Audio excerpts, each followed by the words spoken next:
Maravilhosa graça, maior que o meu pecar, como poder cantá-la, como hei de começar. Olá, irmãos e amigos, estamos juntos mais uma vez para o nosso Café com Deus. Meu nome é Edivaldo José e hoje gostaria de compartilhar mais uma meditação baseada na carta de Paulo aos Gálatas, capítulo 5, versos 16 ao 18. Assim diz a palavra do Senhor. Por isso digo, vivam pelo Espírito, e de modo nenhum satisfarão os desejos da carne. Pois a carne deseja o que é contrário ao Espírito, e o Espírito o que é contrário à carne. Eles estão em conflito, um com o outro, de modo que vocês não fazem o que desejam. Mas se vocês são guiados pelo Espírito, não estão debaixo da lei. Segundo o apóstolo Paulo, os irmãos haviam começado pelo Espírito e corriam bem. Porém, foram insensatos ao ouvirem a nefasta mensagem dos legalistas e judaizantes cristãos, que queriam misturar a lei com a graça.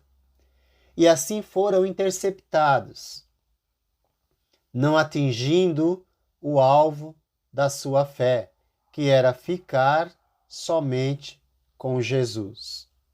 Paulo, porém, os reanima, os irmãos da Galácia, ele anima os irmãos a prosseguirem nessa corrida espiritual, dizendo-lhes: deixem que o Espírito de Deus dirija a vida de vocês e não obedeçam aos desejos da natureza humana. O que está envolvido nessa palavra carne, nesse momento, são os desejos pecaminosos que constantemente lutam para nos derrubar ou nos afastar do caminho de Deus. Para uns, envolve sensualidade, para outros, desejo de posição religiosa, para outros ainda, incapacidade de controlar a própria língua, etc. Tudo isso, no entanto, envolve a luta da carne contra o espírito. Certamente, aquilo que você coloca no primeiro lugar de sua vida, que não seja Deus, certamente é resultado dos desejos da carne. Paulo exortou aqueles irmãos da Galácia por terem começado no Espírito e terminado na carne. Certamente, todos aqueles que são batizados, quando entregando sua vida a Jesus, são perdoados de todos os seus pecados passados e começam uma nova vida com o Espírito habitando dentro de si. Ainda assim, precisam continuar lutando para que o Espírito ou as coisas do Espírito tenham prioridade em sua vida. Quando os desejos da carne assumem a prioridade, nós nos afastamos do Espírito. Por isso Paulo diz que eles começaram bem, mas estavam terminando mal.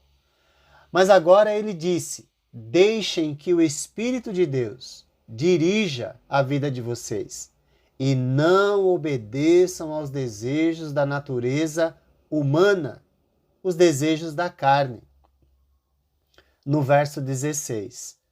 Certamente nós temos condições de identificar o que agrada a Deus e o que não agrada. Sendo assim, quem não decidir fazer a vontade de Deus antes do pecado bater na porta do seu coração, certamente cairá. Vou ler novamente essa frase, ou citar novamente. Quem não decidir fazer a vontade de Deus antes do pecado bater na porta do seu coração, certamente cairá. Se dialogarmos com o pecado por um segundo que seja, já é o suficiente para o princípio da queda. Portanto, não devemos, em hipótese alguma, dialogar ou flertar com o pecado, como fez Eva no jardim do Éden, quando, dialogando com a serpente, que lhe apresentou propostas que desafiavam Deus, ou a vontade de Deus, dialogando com o pecado, acabou caindo.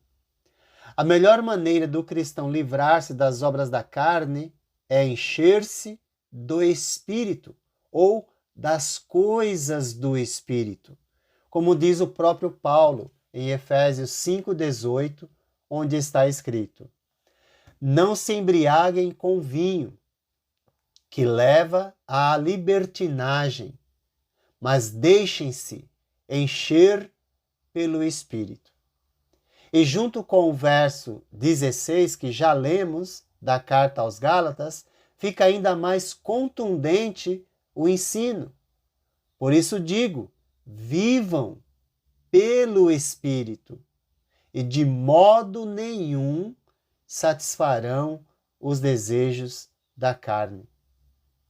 Portanto, ser guiado pelo Espírito significa receber uma orientação contínua e duradoura. Significa também receber auxílio diário, a fim de atingir o alvo, que é a perfeita vontade de Deus.